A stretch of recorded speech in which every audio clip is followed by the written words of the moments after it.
Hi guys, welcome back to the channel. So today's video we are in our plot of spring barley. It's going to do a bit of burning off on it.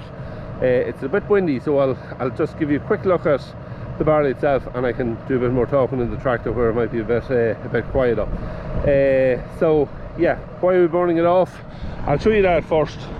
You can see here, looking through it, a couple of green heads in places, smaller green heads. See them there? They are, I'd say they were late tillered, and yeah, there's just a few of them through it. It's not too bad. The last time we were up looking at this is about a week and a half ago, and there was quite a bit of green on the straw itself, or the stem. That is more or less gone now, but you still have another wee bit of a green head here and there. There's also a little bit of, in places, it's not really there, there might be a wee bit of grass there in the bottom of there. But just to kind of burn any of that grass off as well, leave it that the straw will be easier to save, or if conditions is a bit tricky, there's less grass in it, or the grass is burnt off, it'll be easier to get it dried enough to get it saved. The tramlines has got some green growth coming in it, but I wouldn't be too worried about that. We'll tramp over that as we're driving, and that'll disappear pretty quickly. So yeah, we get in the tractor and get spraying, and I'll show you a few other bits as we're driving along. Alright, so we're just in now and we're up and running, and getting it all burnt off. So as I said, tram lines, not to worry about that. The wheels will take care of the bit of green that's in it, but yeah, the rest of the green, it'll be well taken care of by the sprayer. The other thing I noticed just driving around, there is a few bits of lodging in places, especially in some of the areas that was the dampest down along here. You can kind of see it there, and there's a couple other bits I think in the middle of the field here where there was wet areas. We had chicken dung spread on this. We were putting it out at a bit somewhere around 4 to 5 tonnes to the acre was what we were aiming to spread on it. But because the conditions before we ploughed it were a little bit heavy going, our man for spreading the dung was struggling to keep speed up in certain areas. So the result of that is, and it's nobody's fault, it's just the way the conditions was, the result of that is that we ended up with maybe certain areas of the field that the dung would have been on a little bit heavier than others, because we weren't able to keep the forward speed up on it. And yeah, we've just a few areas now that you can see that the crop is down, and now it's not bad. It is not bad at all. It's not as if you know, it's not as if there's massive areas that is affected. There's, see, another small area here again. That was just a wet area just off the hill here. So it's all those suspect areas where the dampness was. But yeah, look, it'll not really, shouldn't matter that much. We have a great spell of weather coming over the next few days. We actually have a bit of hay cut as well, which will be going to turn now shortly.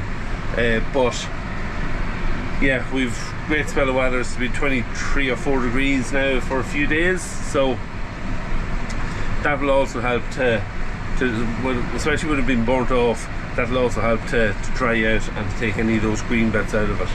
And then hopefully then maybe in the early days of next week, if the weather is with us, we'll get this cut and done and dusted and get it baled up, get the straw baled up. So yeah, it's the last bit of harvester is left, so it'd be nice to get it done. We're kind of getting into the frame of mind now of getting ready for ploughing and sowing. We've I have all the bits of burning off done in the fields that we have for ploughing, so that's done and dusted. And yeah, we're going to be moving chicken dung to any of the fields that we need it in as well over the next couple of days. So yeah, all that will be done, and we'll hopefully get ploughing in about a week's time, maybe, or a week or so's time. We'll get a start made on the ploughing and get ready for action. So yeah, looking forward to that. So yeah, that's an update on that.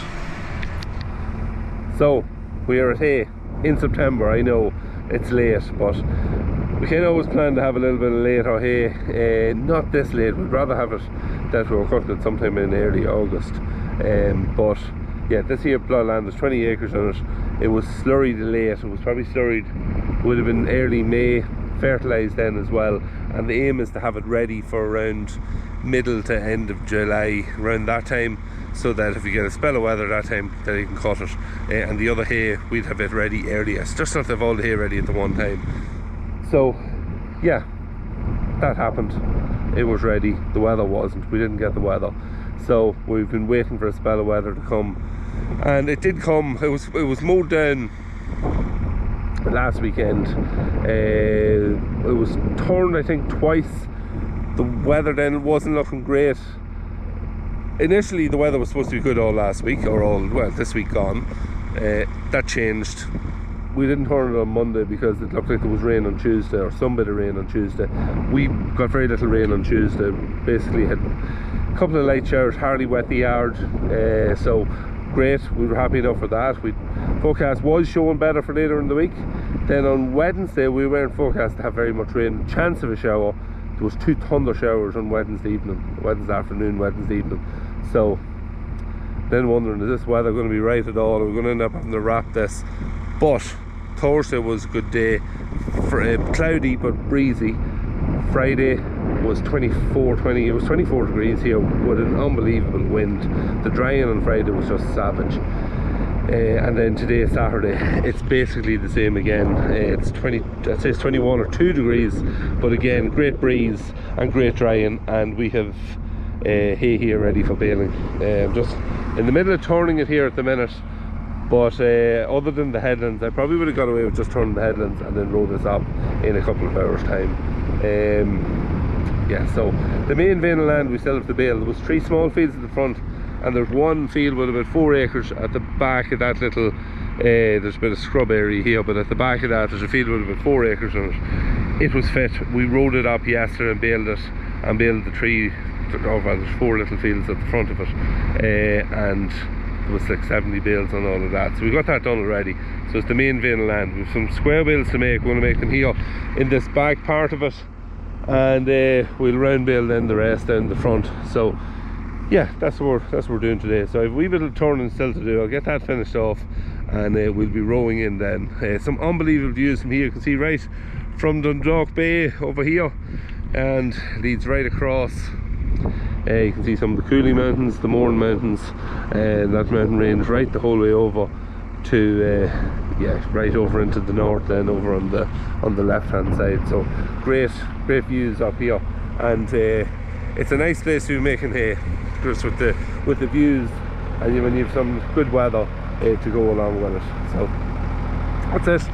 We'll get turning the last bit of this, and we'll be rolling it in, and we'll get some footage then of the baling as well. But it'd be great to get this done and dusted and out of the way, because it's been a long time coming, waiting for this last spell of weather to just get this done and dusted.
Alright, so we're up and running at the Baling. I'm walking away here on the bottom end of this plot of land as we're baling up the rounds, and Dad is up on the far side. He's going to bale, I think, about 300 or 350 small square bales. So yeah, flying through it. Absolutely unbelievable day again. Just couldn't be better. Could not be better for getting this all baled up and saved. And then it's just in lovely order. It's going to be a lovely bit of hay. Yeah, just try and get it all done. It seems to be doing okay at the minute, yield wise. It's going to do, I'd say it's going to do close to 10 bales to the acre, which isn't too bad at all. And yeah, just get it all done and dusted. If we get it all baled up today, we'll not worry about getting the small square bales home today. We can do that maybe tomorrow. Just whatever ones that isn't for customers. There's about 200, I think, that we want for ourselves, and the rest then is yeah, just for customers. So yeah, keep going. I'll get a wee bit of footage in the David Brown in action, and we'll come back towards the end, and I'll show you or let you know how we got on. Alright, so voiceover on this part of the video. We are putting a voiceover on it because every time I've put music up on recent enough videos, I've had lots of people giving out to me saying that they're sick to the teeth of listening to music. Can I not pick something else? So I don't blame you. I'm kind of sick listening to myself, so I'll have to go through some music libraries and see if I can find some new music to use. Yeah, so busy here. You actually see a tractor in the background walking in a different field, a New Holland, for any New Holland lovers. I think it was raking up at this point. There was a lot of action going on. We were baling in this field. There was another man next door was baling, and I seen small square bales being made a couple of fields over in the other direction. So it was all going on, and everyone making good use of the lovely weather that we were having. Yeah, so 12-12. Hard at it on the square baler. The baler tractor of choice at this stage. Jerry Senior absolutely loves using it for this job, says there's nothing like it. He also was moaning about not having the 995 on the hay bob, rolling everything up, and the only reason that it wasn't on it was because there's a couple of really steep hills in this, and he has rode it in the past with it. But the problem with it is that on occasion he's not took off down the hill completely, but has gained quite a bit of momentum with the wheels going and what seems like going backwards. You know, that kind of a situation where the tractor's running away on you, and it's just a bit hairy, scary. Especially, that's alright if you have a decent area at the bottom of the field, that when the tractor runs away, that there's somewhere to go. When you've got that kind of a hill, and at the bottom of that hill it doesn't level off, you just hit a brick wall, and then it gets steeper beyond the brick wall into the next man's field, then yeah, you need to be able to stop. So that's why the 2850 was on the turner for this field. Yeah, Jerry Senior was saying that he would have rode it in half the time with the 995. But yeah, look, it done all right. He also blamed the 2850 for breaking a couple of hay bob tines, which also would never have been broken, he says, with the 995. So yeah, expect any hay in the future to be rode with the 995 unless we're over in these fields. But yeah, 12-12, getting through the hay is in lovely order. You can see it's all going through the sleigh very nicely. And lots of dust leaving it, and yeah, just could not be better. Some lovely views here again. I'll mention that again because yeah, we're spoilt here just walking over the last few days. So we are done and dusted. Literally just finished the round baling. Dad's finished the square baling about 15 minutes, I'm going to say. He baled up between 350 and 360 small square bales. He baled up in total. So most of them is here behind me. There is some of them on this other hill going the other direction, but yeah, they're all done and dusted. Round bales I baled up 198 on the monitor, so it's not bad. It's not a bad crop of hay for I'm calling it 20 acres. It's 3 fields down at the front that it got a bit of slurry earlier in the year. They didn't get any fertilizer, so there wasn't that much grass on them. There was a bit of grass on them, but not as much as what would have been up here. So yeah, we'll still call it 20 acres, but it's probably the same as about 18 and a half acres, we'll say, of fertilised and slurried ground. So yeah, not a bad crop, so we're quite happy with that. Just happy to get it done at this stage. You know, the struggle all year with the weather, as it is with everything else. The only opportunity we probably could have got it done at was when we were at harvest and we were getting all that done, but we were flat out at that. We were just after doing our silage, I think, around the same time, and there just wasn't time to do everything, if you know what I mean. Maybe if we had to have another man working with us that could have just done a bit of mowing and tedding, yes, you could have made it work, but we were stretched to the limit just with getting everything done. So there was an opportunity to get it done then if we had a motor in the time we were doing our silage, and we would have got it saved. We would have got it saved then around silage harvest time, second cut silage and harvest time, but just couldn't do it. But it all worked out okay, and we got it done in fantastic conditions, it turned out. So yeah, great to have that done. What else is going on this week? I have to, in the coming week, a lot. We're going to be moving dung into the ground for ploughing. It's burnt off. Around the ditches is all burnt off, so it's literally move the dung in. Some of it is moved in already or tipped in, so move the last of it in. We have the 24 acres of spring barley to cut, and if the weather is looking like the thing at all, we'll start getting the dung out and ploughing and get ready for drilling, because we hope to be drilling, if not by the end of this week coming. We'll start drilling early the following week.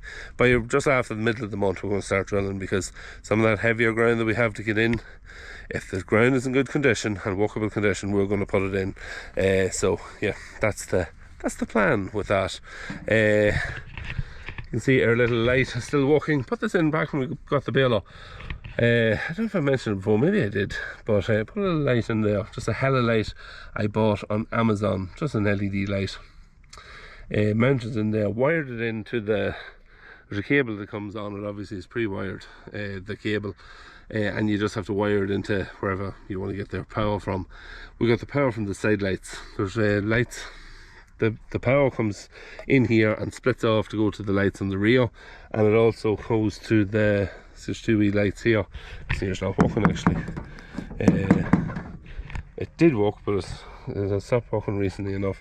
It probably just needs a bulb, but you can see the far one is working.